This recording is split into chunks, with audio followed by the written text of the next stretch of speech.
राधे कृष्ण राधे कृष्ण। आज मैं दर्शन पर्व, देवताओं की पराजय, खांडव वन का विनाश और मायासुर की रक्षा। वैशंपायन जी कहते हैं, जन्मेजय, इस प्रकार पर्वत शिखर के गिरने से खांडव वन में रहने वाले दानव, राक्षस, नाग, चीते, रीछ आदि वनचर प्राणी भयभीत हो उठे।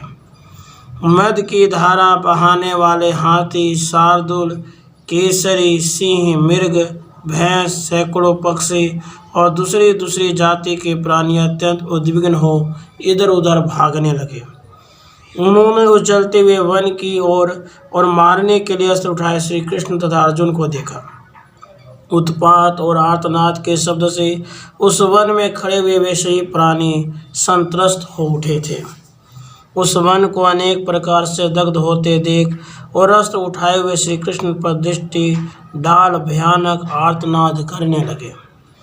उस भयंकर आर्तनाद और अग्निदेव की गर्जना से वहाँ का संपूर्ण आकाश मानो उत्पातकालिक मेघों की गर्जना से गूंज रहा था। तब महाबाहु श्री कृष्ण जी ने अपने तेज से प्रकाशित होने वाले उस अत्यंत भयंकर महान चक्र को उन दैत्य आदि प्राणियों के विनाश के लिए छोड़ा। उस चक्र के प्रहार से पीड़ित हो दानव, निशाचर आदि समस्त शूद्र प्राणी 100 टुकड़े होकर क्षण भर में आग में गिर पड़े। श्री कृष्ण जी के चक्र से विदीर्ण हुए दैत्य मेदा तथा रक्त में सनकर संध्या काल के मेघों की भांति दिखाई देने लगे। भारत, भगवान श्री कृष्ण वहाँ सहस्रों पिशाचों, पक्षियों, नागों तथा पशुओं का वध करते हुए काल के समान विचर रहे थे। शत्रुघाती श्री कृष्ण जी के द्वारा बार बार चलाया हुआ वह चक्र अनेक प्राणियों का संहार करके पुनः उनके हाथ में चला आता था। इस प्रकार पिशाच, नाग तथा राक्षसों का संहार करने वाले सर्वभूतात्मा भगवान श्री कृष्ण का स्वरूप उस समय बड़ा भयंकर जान पड़ता था। वहाँ सब ओर से संपूर्ण दानव एकत्र हो गए थे, फिर भी उनमें से एक भी ऐसा नहीं निकला जो युद्ध में श्री कृष्ण जी और अर्जुन को जीत सके। जब देवता लोग उन दोनों के बल से खांडव वन की रक्षा करने और उस आग को बुझाने में सफल न हो सके तब पीठ दिखाकर चल दिए।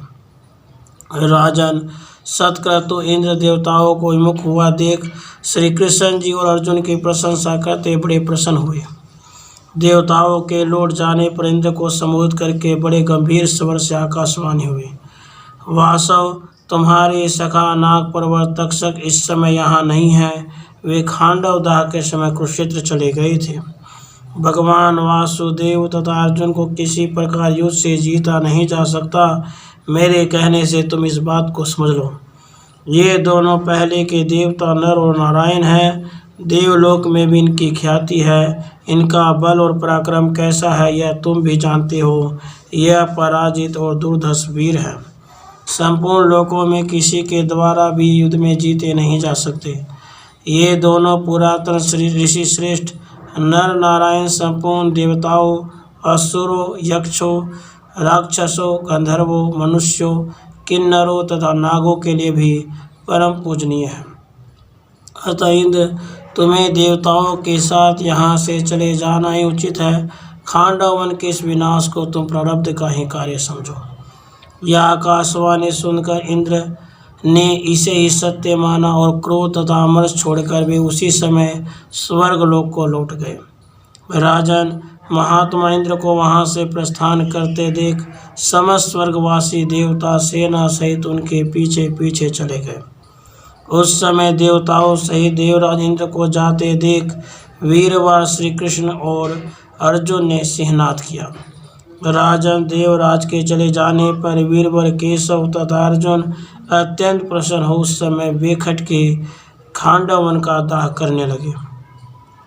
जैसे प्रबल वायु बादलों को छिन्न भिन्न कर देती है, उसी प्रकार अर्जुन ने देवताओं को भगाकर अपने बाणों के समुदाय से खांडववासी प्राणियों को मारना आरंभ किया। सव्यसाची अर्जुन के बाण चलाते समय उनके बाणों से कट जाने के कारण कोई भी जीव वहां से बाहर न निकल सका। अमोघ शस्त्रधारी अर्जुन को उस समय बड़े से बड़े प्राणी देख भी न सके, फिर रणभूमि में युद्ध तो कर ही कैसे सकते थे। वे कभी एक ही बाण से सैकड़ों को बीन डालते थे और कभी एक ही को 100 बाणों से घायल कर देते थे। वे सभी प्राणी प्राण शून्य होकर साक्षात काल से मारे हुए की भांति आग में गिर पड़ते थे। वे वन के किनारे हो या दुर्गम स्थानों में हो, कहीं भी उन्हें शांति नहीं मिलती थी। पितरों और देवताओं के लोक में भी खांडव वन के दाह की गर्मी पहुंचने लगी। बहुतेरे प्राणियों के समुदाय कातर हो जोर जोर से चित्कार करने लगे। हाथी, मृग और चीते भी रोदन करते थे। उनके आर्तनाद से गंगा और समुद्र के भीतर रहने वाले मत्स्य भी थर्रा उठे। उसमें रहने वाले जो विद्याधर जाति के लोग थे, उनकी भी यही दशा थी। महाबाहो, उस समय कोई श्री कृष्ण और अर्जुन की ओर आंख उठाकर देख भी नहीं सकता था, फिर युद्ध करने की तो बात ही क्या है। जो कोई राक्षस, दानव और नाग वहां एक साथ संग बनाकर निकलते थे, उन सबको भगवान श्री हरि चक्र द्वारा मार देते थे। वे तथा दूसरे भी सायकाल प्राणी चक्र के वेग से शरीर और मस्तक छीन भिन्न हो जाने के कारण निर्जीव हो प्रज्वलित आग में गिर पड़ते थे। इस प्रकार वन जंतुओं के मांस, रुधिर और मेदे के समूह से अत्यंत तृप्त हो अग्निदेव ऊपर आकाशचारी होकर धूम रहित हो गए। उनकी आंखें चमक उठी, जीवा में दीप्ति आकर उनका विशाल मुख भी अत्यंत तेज से प्रकाशित होने लगा। उनके चमकीले केश ऊपर की ओर उठे हुए थे, आंखें पिंगल वन की थी और वे प्राणियों के मेदे का रस पी रहे थे। श्री कृष्ण और अर्जुन का दिया हुआ वह इच्छा अनुसार भोजन पाकर अग्निदेव बड़े प्रसन्न और पूर्ण तृप्त हो गए। उन्हें बड़ी शांति मिली। इसी समय तक्षक के निवास स्थान से निकलकर सहसा भागते हुए मयासुर पर भगवान मधुसूदन की दृष्टि पड़ी।